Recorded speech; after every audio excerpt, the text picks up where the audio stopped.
अभी कह रही नहीं देना, मैंने मरियम आंटी को जवाब देना है, मैंने मरियम आंटी को जवाब देना है। I got broads in Atlanta, just to lean the family. Credit card. अस्सलाम वालेकुम। वालेकुम अस्सलाम। क्या जवाब देना है मरियम आंटी को? मैंने मरियम आंटी को बोले कि हम यहाँ से नहीं, यहाँ से मारेंगे। एक दफा आप निकल के आओ, आप इमरान खान को चोर कह रहे हैं, आप खुद ही सारे चोर, आपका बाप चोर है, आपकी माँ चोर है। नहीं, माँ तो मरी हो इसकी,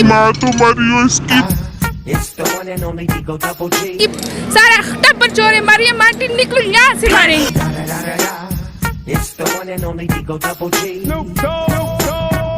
पहले ये बताएं आंटी को बुला रही हो? आंटी है, पूरी सर्जरी है, पाँव से लेकर सर तक उसने सर्जरी की। आपने देखा है? हाँ जी सर, देखो शक्ल देखो उसकी अपनी। लोग तो सारी तारीफें करते हैं। तारीफ ही नहीं कर, लड़के तारीफें करते, हम तो नहीं करते।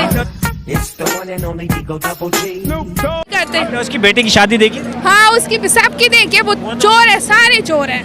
अच्छा, कैसे कह सकते हैं चोर है? क्यों आपको नहीं पता? सारे चोर हैं, सारा टब्बर चोर है। मरियम आंटी निकलो यहाँ से, मारेंगे तुम्हें। कहाँ से हैं आप? इधर इस्लामाबाद से ही है। हाँ जी। मरियम पे इतना क्यों गुस्सा है आप? क्योंकि उन्होंने इमरान खान को बुरा भला बोला, खुद वो सारे चोर है। बुरा भला बोला है या उतारा है?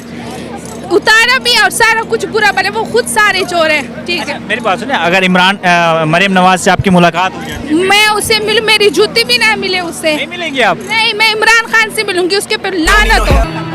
I am the one, the way your son don't need a gun to get respect up on the street.